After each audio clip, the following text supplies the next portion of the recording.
Welcome to Precepts in the Word. This is Pastor Conrad DeFries. அன்புக்குரியவர்களே, இயேசுவின் நாமத்திலே உங்களை வாழ்த்துகிறேன். தெய்வ சத்தியத்திற்கு நேராய் நம்ம நடந்து கடந்து செல்வோம். நான் pastor Conrad DeFries. The title of our Bible study today is Faith is Acting on God's Word. இந்த காலை வேளையிலே நம்மளுடைய வேத பாடகத்தின் தலைப்பு என்னவென்று சொன்னால், தேவ வார்த்தையின்படி செயல்படுகிற விசுவாசம் என்ற தலைப்பிலே உங்களோடு கூட நான் பேச விரும்புகிறேன். The Bible tells us that all things are possible to them that believe.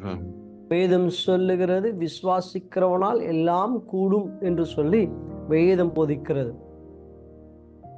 In the book of Hebrews, chapter 11, verse 6, it says, without faith, it is impossible to please God. எபிரேயர் 11ஆம் அதிகாரம் 6ஆம் வசனம் இப்படி சொல்லுகிறது, விசுவாசம் இல்லாமல் தேவனுக்கு பிரியமாய் இருப்பது கூடாத காரியம் என்று சொல்லி. We're talking about the subject of faith today. இன்னைக்கு விசுவாசத்தை குறித்து நான் உங்களோடு கூட பேச விரும்புகிறேன். Just as gravity is a real natural force, so faith is a spiritual force.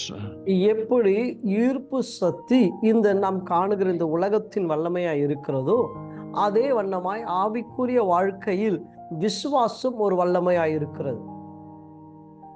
You cannot see gravity, but it is there and it works. And faith, you cannot see it, but it is a real spiritual force. எப்படி பூமி இழுப்பு சக்தி இந்த உலகத்தில் இருக்கிறது, ஆனால் அதை நாம் பார்க்க முடியாது, ஆனால் அது எப்படி அதன் வல்லமை கிரியை செய்கிறதோ, அதே வண்ணமாக விசுவாசத்தின் ஆவிக்குரிய வாழ்க்கையில் விசுவாசத்தின் செயல்பாடு ஒருவேளை காணாமல் இருக்கலாம், ஆனால் அது மிகப்பெரிய ஒரு வல்லமையாய் கிரியை செய்கிறது.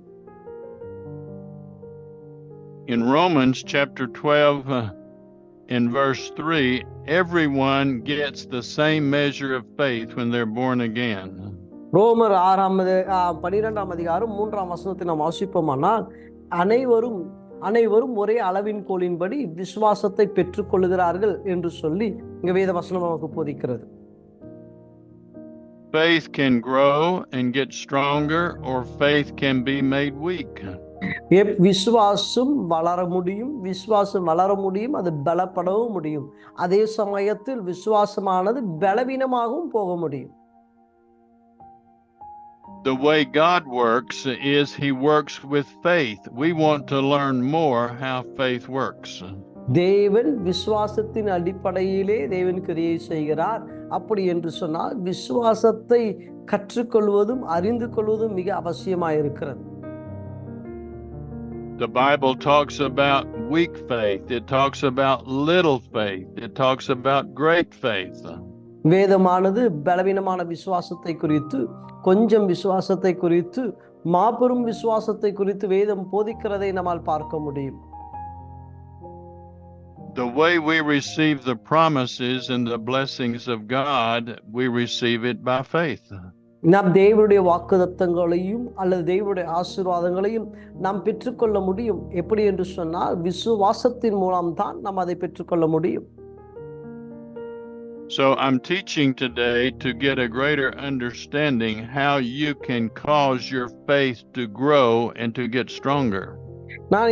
நான் போதிக்கிற போதனையின் அடிப்படையே நீங்கள் எப்படி விசுவாசத்தில் வளர முடியும், அந்த விசுவாசத்தின் பலனை நீங்கள் எப்படி பெற்றுக்கொள்ள முடியும் என்றுதான் நான் உங்களுக்கு போதித்துக் கொண்டிருக்கிறேன்.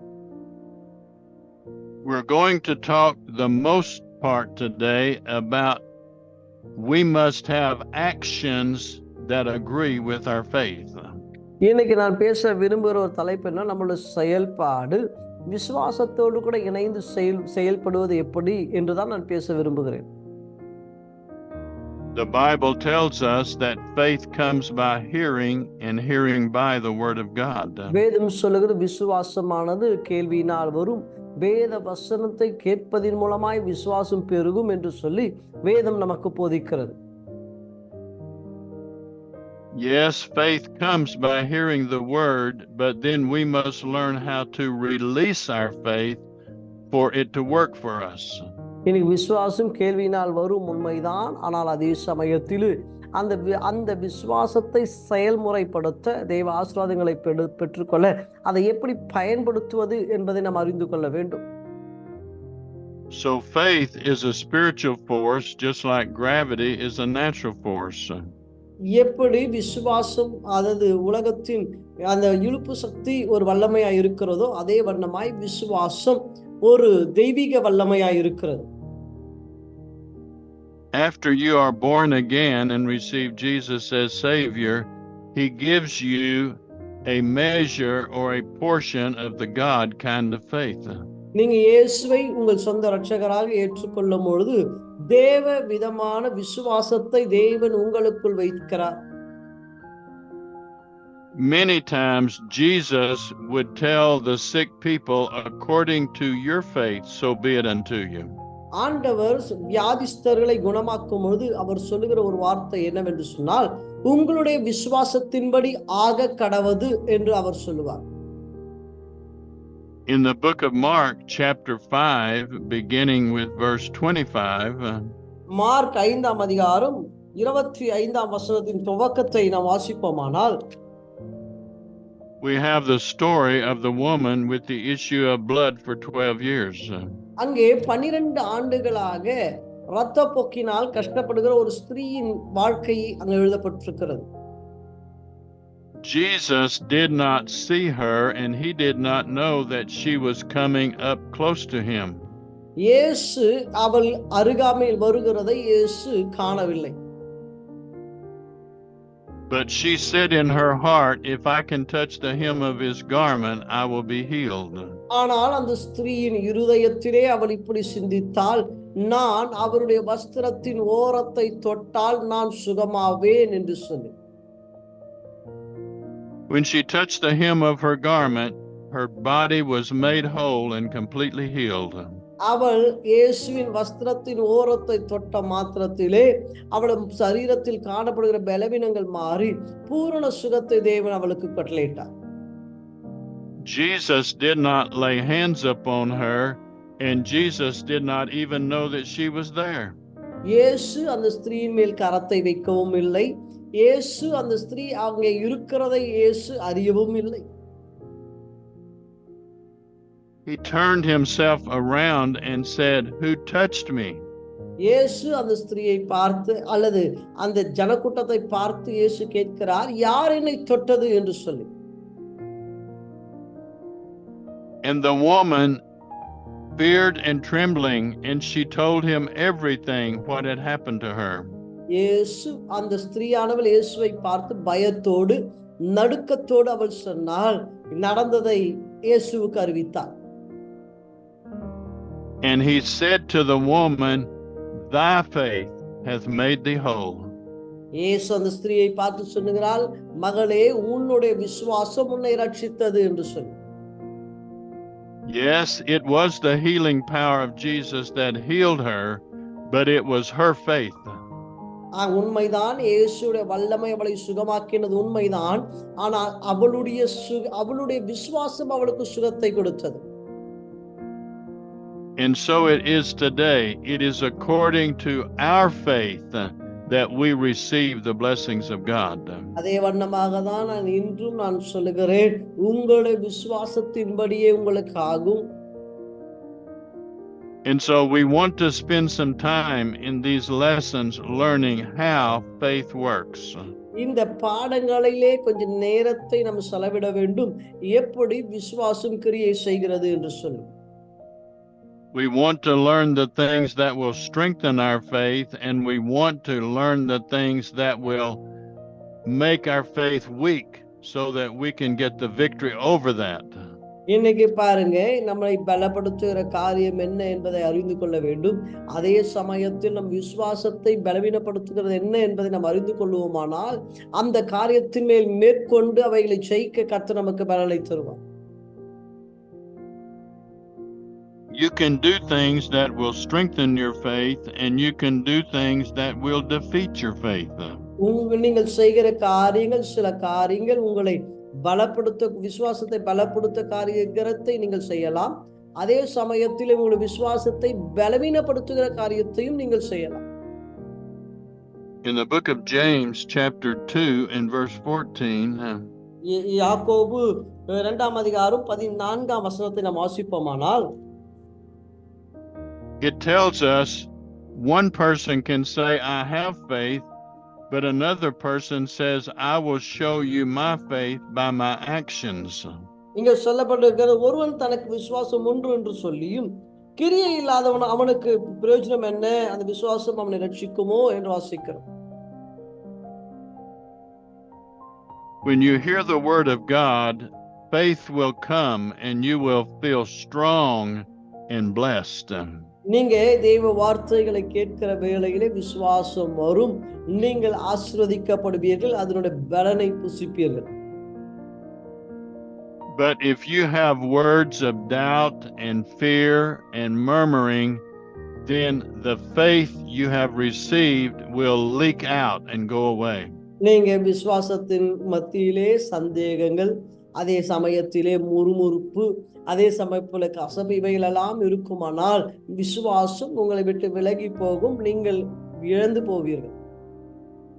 In the book of James, chapter 2 and verse 21, it talks about Abraham was justified by his actions. அங்கே அதே அதிகாரத்திலே 21ஆம் வசனத்துல வாசிப்போமானால், அங்க வசனம் சொல்லுகிறது, ஆபிரகாம் அவன் விசுவாச கிரியைகளினாலே அவன் நீதிமான் ஆக்கப்பட்டான் என்று வாசிக்கிறோம். Just as fruit on a tree has to get to a place that it is ripe and mature, so faith must also come and be mature. பாருங்க, எப்படி ஒரு பழத்திலே, ஒரு மரத்திலே ஒரு பழத்தின் பழம் அது வருகிறதோ அதே வண்ணமாய்தான் நம்முடைய கிரியைகள் விசுவாசத்தை வெளிப்படுத்தும்.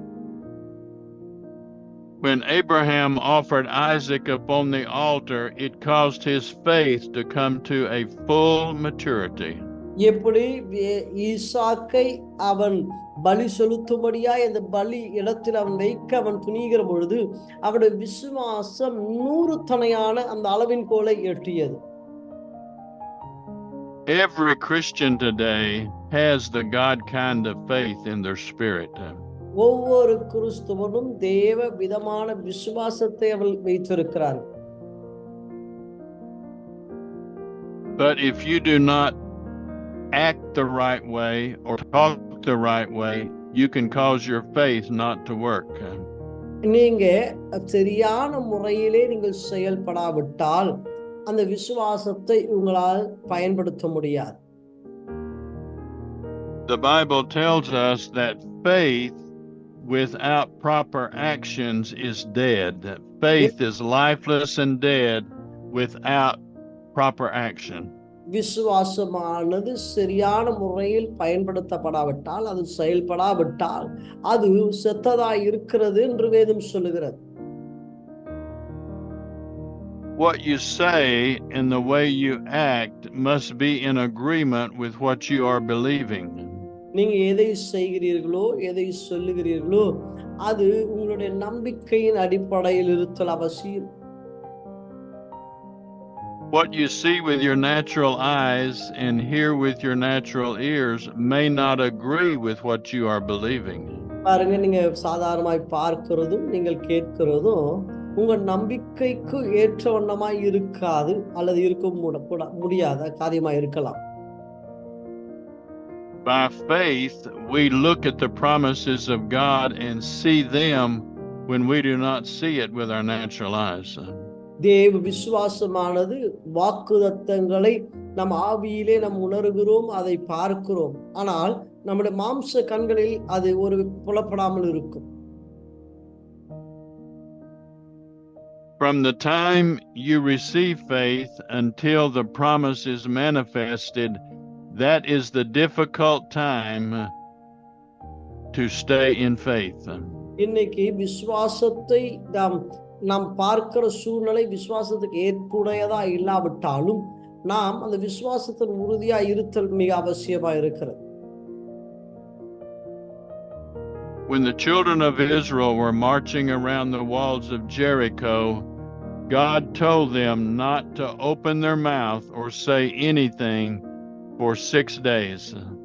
ஆண்டவர் எகிப்தை அல்லது எரிகோவை சுற்றிலும் இஸ்ரவேல் ஜனங்கள் நடக்கும்போது அவளை பார்த்து சொன்னாங்க, உங்கள் வாய்களை திறந்து 6 நாட்களுக்கு நீங்கள் பேசக்கூடாது என்று சொன்னார்.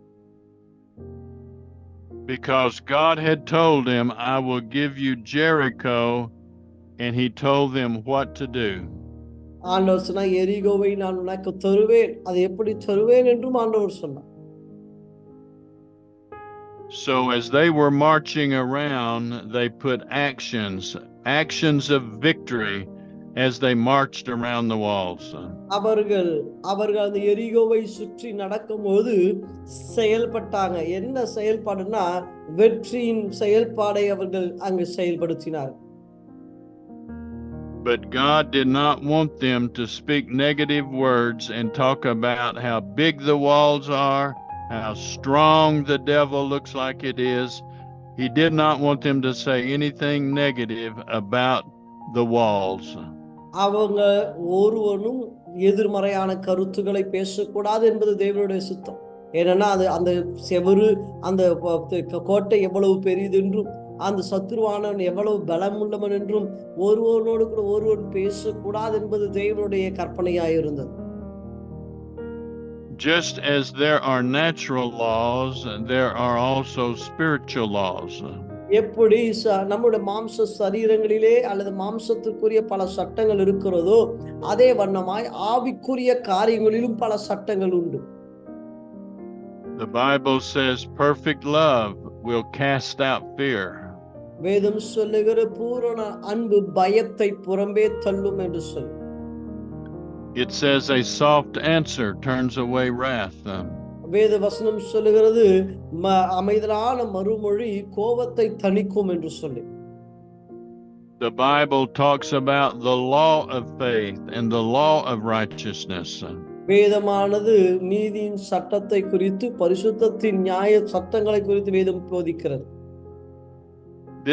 This law is not talking about the law of Moses. It's talking about spiritual laws. இது மோசேயின் நியாய பிரமாணத்தை பேசவில்லை, இது ஆவிக்குரிய பிரமாணங்களை பேசுகிறது.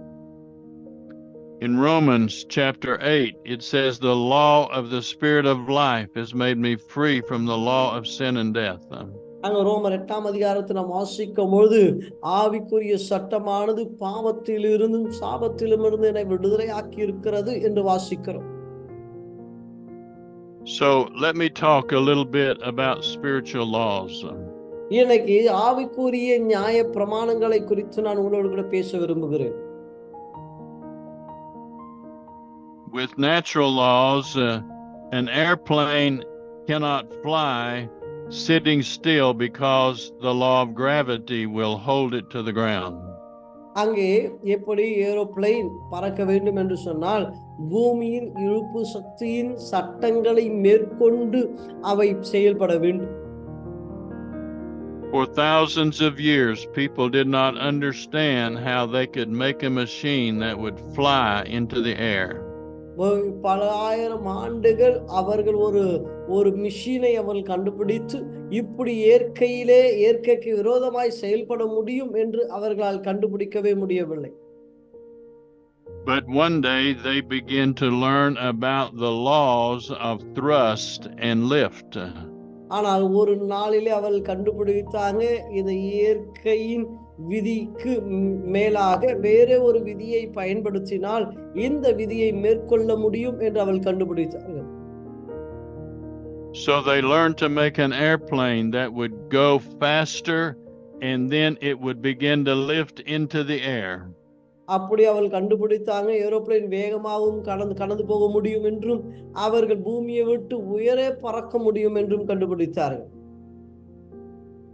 The law of gravity is still there, but they have found a higher law that will defy gravity. பாருங்க, பூமியின் இழுப்பு சக்தி இருக்கிறது, இல்லாமல் போகவில்லை, அந்த சட்டம் இருக்கிறது. ஆனால் அதை கடந்து செல்லத்தக்கதான அதற்கு மேலான ஒரு சட்டத்தை அவர்கள் கண்டுபிடித்தார்கள். There are laws of electricity. Electricity can be a blessing to you or it can hurt you. அதே வண்ணமாக தான் ஈவி கரண்ட், அது நமக்கு ஆசீர்வாதமாய் இருக்க முடியும். ஆனால் அதே சமயத்தில் அது நமக்கு கடினமான காரியத்தையும் அதால் செய்ய முடியும். So we must learn how to use natural laws of electricity so that it will be a benefit to us. நாம் இந்த சாதாரண இதற்கு நாம் பயன்படுத்துகிற அந்த கரண்டின் அந்த நியாயங்களை, அந்த சட்டங்களை நாம் கற்றுக்கொண்டால் அவைகளின் ஆசீர்வாதத்தை நம்மால் முழுமையாய் பயன்படுத்த முடியும். The Bible says we can understand the things that are not seen by the things that are seen. வேதம் சொல்லுகிறது, காண்கின்றவைகளை பார்க்கிலும் காணாதவைகள் காண்கின்றவைகள் அநித்தியமாய் இருக்கிறது, காணாதவைகள் நித்தியமாய் இருக்கிறது என்று வேதம் சொல்லுகிறது. It is a natural law that sound travels at 1100 feet per second. நீங்க சத்தத்தை கவனிப்போமானால் இவை இவ்வளவு வேகத்திலே போகும் என்று அளவிடப்படுகிறது. Just as there are many natural laws, there are many spiritual laws. எப்படி அநேக நம்மளுடைய மாம்சத்திலே நம் வாழுகிற இந்த உலகத்திலே அநேக விதமான சட்டங்கள் இருக்கிறதோ, அதே வண்ணமாக ஆவிக்குரிய காரியங்களிலும் பலவிதமான நியாயங்களும் சட்டங்களும் உண்டு. The Bible is filled with many spiritual laws. வேதாகமத்திலே அநேக ஆவிக்குரிய நியாயங்களும் சட்டங்களும் உண்டு. It is a spiritual law that what you believe in your heart and speak with your mouth will come to pass. நீங்க எதை உங்கள் இருதயத்தில் விசுவாசித்து உங்கள் வாய்களினால் அறிக்கை செய்கிறீர்களோ அவைகள் உங்கள் கண்கள் காணும். When you were born again, you enacted spiritual laws to be made brand new on the inside. நீங்க ஆவிக்குரிய சட்டத்தை நீங்கள் பயன்படுத்தும் பொழுது பலவிதமான ஆவிக்குரிய காரியங்களை உங்களால் செய்ய முடியும். You might not have realized that you were using spiritual laws, but that is what was happening. இன்னைக்கு ஆவிக்குரிய சட்டங்களை உங்களால் பயன்படுத்த முடியும். And so we must learn how to use the law of faith. It is a spiritual law. இன்னைக்கு ஆவிக்குரிய சட்டமானது அது விசுவாசத்தின் அடிப்படையில் செயல்படுகிற ஒன்று. If you fly an airplane high up in the air, but if you do not operate it correctly, gravity will bring it to the ground. நீங்க இது மேல் பறக்கிற அந்த ஏரோப்ளைன் அந்த சட்டத்தை அது சரியான முறையில் செயல்படுத்தாவிட்டால் பூமியின் இழுப்பு சக்தியாகிய அந்த பூமியின் சட்டமானது அதை கீழே இழுத்து அதை ஒன்றுமில்லாமல் ஆக்கிவிடும். And also, if you do not understand how to use the law of faith, then you can lose the victory by not understanding the law of faith. இன்னைக்கு விசுவாசத்தை நீங்கள் சரியான முறையில் பயன்படுத்தாவிட்டால் வெற்றியை நீங்கள் இழந்து போய்விடுங்க. காரணம், அது செயல்படுத்த வேண்டிய முறையின்படி நீங்கள் செயல்படுத்தாது அதற்கு காரணமாக மாறிவிடும். The Bible tells us if we do not talk and act correctly, then it will destroy our faith. நீங்க சரியான முறையிலே செயல்படாவிட்டால் உங்கள் விசுவாசத்தை அது இழக்க செய்யும். If you go to church and get prayer and the Holy Spirit is moving upon you, நீங்க சபைக்கு போறீங்க, ஜெப கூட்டங்களில கலந்து கொள்ளுகிறீங்க, பரிசுத்த ஆவியானவர் உங்கள் மேல் அசைவாடுகிறார். And possibly God is already starting to heal your body with prayer. ஜெபத்தின் வாயிலாக தேவன் உங்கள் சரீரத்திலே சுகத்தையும் கொடுக்க ஆரம்பித்து விட்டார். But after you leave church, if you begin to murmur and complain and fear, then you can destroy what faith started to do. ஆனால் நீங்க கடந்து போகிறீங்க, முறுமுறுக்கிறீங்க, கஷ்டப்படுறீங்க, அதை நீங்க வேதனையோடு கூட பேசுகிறீங்க. இப்படி நீங்க அதை குறை பேசிக்கொண்டே இருக்கும்போது என்ன நடக்கும் என்று சொன்னால், அந்த விசுவாசத்தை நீங்க பலவீனப்படுத்துகிறீங்க, அவைகளை அழிக்கிறீர்கள். The book of Proverbs tells us that death and life are in the power of the tongue. வேதம் வசனத்திலே நீதிமொழிகளிலே வாசிக்கும் பொழுது ஆசீர்வாதமும் சாபமும் உங்கள் நாவின் அதிகாரத்தில் உண்டு என்று வாசிக்கிறோம். The word power in that scripture means hand, like your hand. I'm putting this into your hands to be responsible. அங்க வல்லமை என்று குறிப்பிடுகிற காரியம் அது ஒரு கரத்தை போல் அவர் கரத்தில் இருக்கிறதை உங்கள் கரத்திலே கொடுப்பதற்கு ஒப்பாய் இருக்கிறது. When you speak negative words, it causes a spiritual law that is negative to go to work against you. நீங்க எதிர்மறையான கருத்துக்களை நெகட்டிவ் காரியங்களை பேசும்பொழுது அவைகளை செயல்படுத்துவதற்கு நீங்கள் பேசுகிறீர்கள். But when you speak the words of God in faith, it causes a spiritual law to go to work to bless you. ஆனால் விசுவாசத்தின் அடிப்படையில் தேவ வார்த்தைகளை பேசும்போது அவைகளை நீங்கள் புறப்பட பண்ணுகிறீர்கள், அவைகள் உங்களுக்கு ஆசீர்வாதத்தை கொண்டு வரும். He has put the power of death and of life into your hands, into your responsibility. You can decide if it will be negative or positive. ஆசீர்வாதமும் சாபமும் உங்களுடைய கரத்தில் இருக்கிறது. நீங்க தான் முடிவெடுக்கிறீங்க எதை செய்யலாம், ஆசீர்வாதமா சாபமா என்று சொல்லு. God begins to bless people many times, but because of their negative words and actions, it causes the process to stop. இன்னைக்கு ஆண்டவர் ஆசீர்வாதிக்க தான் விரும்புகிறார். ஆனால் நம்மளுடைய எதிர்மறையான பேச்சுகளும் எதிர்மறையான எண்ணங்களும் நம்மளுடைய காரியங்களும் தேவன் செயல்பட முடியாதபடிக்கு தடையாய் மாறுகிறது.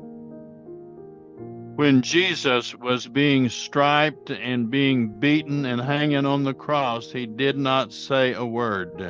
இயேசு அவரை அடித்து அவரை துன்புறுத்தி அவரை சிலுவையிலே அவரை தொங்கவிட்ட பொழுதும் இயேசு தன் நாவை திறந்து ஒரு வார்த்தையும் பேசவில்லை. He was in great pain, but he did not want to speak anything that would start another spiritual law. பாருங்க, இயேசுவுக்கு அவ்வளவு வலிதான், அவ்வளவு வேதனை தான். ஆனால் அவர் ஒரு வார்த்தையும் பேசவில்லை. காரணம், அவருக்கு தெரியும் இவை ஆவிக்குரிய உலகத்திலே வேறே தாக்கத்தை உண்டாக்கிவிடும் என்று அவர் அறிந்திருந்தார். Jesus knew that he came for the purpose of going to the cross for us. இயேசு தெரியும் அவர் சிலுவைக்கு கடந்து போவதற்கென்று, அதற்காகவே நான் வந்தேன் என்று அவர் அறிந்திருந்தார். He did not want to say anything out of fear or doubt because of what he was suffering. இயேசு வலி வேதனை இருந்த போதிலும் பயமோ அல்லது அதைரியமோ அவர் வாயை திறந்து ஒரு எதிர்மறையான வார்த்தைகளையும் அவர் பேசவில்லை. When you murmur and complain and say words of fear, it causes negative spiritual laws to go to work. நீங்க முறுமுறுத்தல் அல்லது எதிர்மறையான கருத்துகள் இவைகளெல்லாம் நீங்கள் பேசுவீர்களானால் அது உங்கள் வாழ்க்கையிலே மாபெரும் எதிர்மறையான விளைவுகளை உங்கள் வாழ்க்கையிலே கொண்டு வரும். But we are learning from the Word of God how to use the law of faith for our benefit. இன்னைக்கு நாம் வேத வசனத்திலிருந்து எப்படி விசுவாசத்தை நம்முடைய ஆசீர்வாதத்திற்கென்று பயன்படுத்துவது என்றுதான் நாம் கற்றுக்கொண்டிருக்கிறோம். Two blind men came to Jesus and wanted him to heal them. இரண்டு குருடர்கள் இயேசுவிடத்தில் வந்தாங்க, சுகம் வேண்டும் என்று இயேசுவிடத்தில் வந்தாங்க. Jesus said to them, according to your faith, so be it unto you. இயேசு அவளை பார்த்து சொன்னார், உங்கள் விசுவாசத்தின்படி உங்களுக்கு ஆக கடவது என்றார். He told the woman with the issue of blood, thy faith hath made thee whole. அந்த பெரும்பாடுள்ள ஸ்திரியை பார்த்து இயேசு சொன்னார், உன் விசுவாசம் உன்னை ரட்சித்தது என்று சொன்னார். The Bible tells us many times that it is according to our faith that we receive the promises of God. வேதத்திலே அநேக இடங்களிலே பார்க்க முடியும், நம்மளுடைய விசுவாசத்தின் அடிப்படையிலே தேவ வாக்குத்தத்தங்களையும் ஆசீர்வாதங்களையும் நம்மால் பெற்றுக்கொள்ள முடியும் என்று சொல்லி. And we will continue to teach and to learn more about faith and how to work it in the right way. இன்னைக்கு இன்னும் அநேக பாடங்களை உங்களுக்கு நான் சொல்லித்தர விரும்புகிறேன். எப்படி விசுவாசத்திலே வளர்வது, அதை எப்படி நமக்கேற்றபடி நாம் செயல்படுத்த வைப்பது என்று. The Bible says your faith is the victory that overcomes the world. வேதம் சொல்லுகிறது உங்கள் விசுவாசமே உலகத்தை ஜெயிக்கும் என்று வாசிக்கிறோம். God has already won the victory on the cross, but now we must receive that victory by faith. ஆண்டவர் ஏற்கனவே இந்த உலகத்தை அவர் ஜெயித்து விட்டார். அதை உங்களுடைய விசுவாசத்தினால் நீங்கள் அனுபவிக்க வேண்டும். We are saved by faith, we walk by faith. நாம் விசுவாசத்தினால் ரட்சிக்கப்பட்டிருக்கிறோம், நம் விசுவாசத்தினால் நடக்கிறோம். We grow in faith and all things are possible to them that believe. நாம் விசுவாசத்திலே வளருகிறோம், விசுவாசிக்கிறவனுக்கு எல்லாம் கூடும். You must do things to protect your faith and not let the devil cause your faith to become weak. நீங்க விசுவாசத்தை பாதுகாக்க வேண்டும். விசுவாசத்தை பிசாசானவன் வஞ்சிப்பதற்கு நீங்கள் இடம் கொடுக்க கூடாது.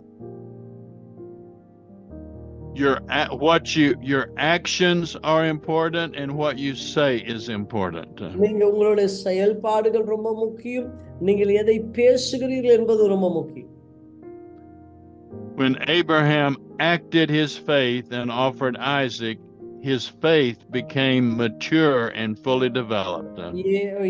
ஆபிரகாம் ஈசாக்கை பலி செலுத்துவது என்று சொல்லி தீர்மானித்து அவன் விசுவாசத்தை செயல்படுத்தின பொழுது அவனுடைய விசுவாசத்திலே பூரணனாய் அவன் காணப்பட்டதை வேதம் சொல்லுகிறது.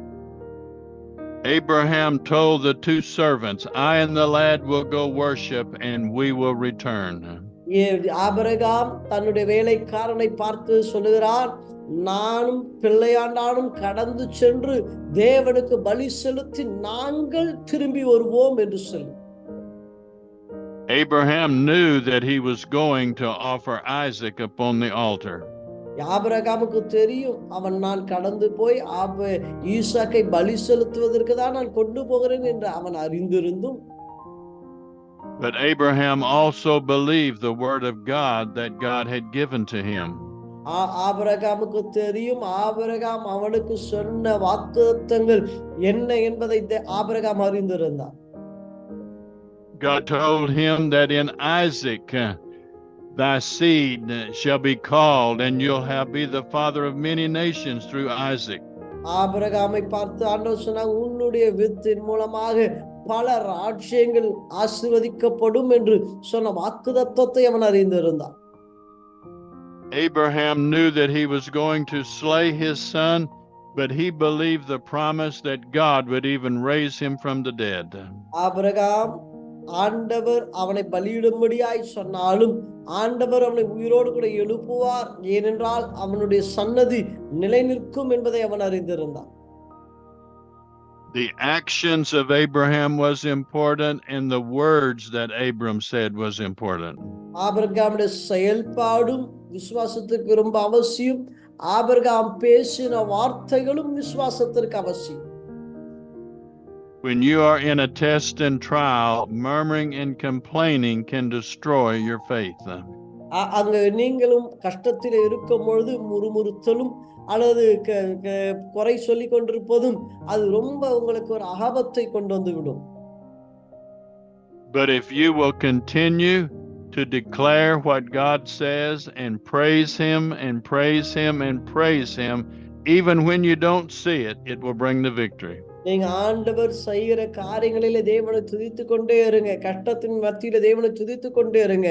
கர்த்தர் சகலத்தையும் நன்மைக்கு எதுவாய் செய்து முடிப்பார். Don't allow yourself to be discouraged, but continue to grow in faith and study the word of God. எந்த காரியமும் உங்களை சோர்வடைய நீங்கள் இடம் கொடுக்காதீங்க. தேவனை மகிமைப்படுத்துக, தேவனுடைய வார்த்தைகளை தியானிங்க. I want you to pray this prayer after me today to receive Jesus as your Lord and Savior. நான் சொல்லுகிற இந்த ஜெபத்தை நீங்கள் சொல்லி இயேசுவை உங்கள் சொந்த இரட்சகராக நீங்கள் ஏற்றுக்கொள்ள வேண்டும் என்று நான் விரும்புகிறேன். I believe.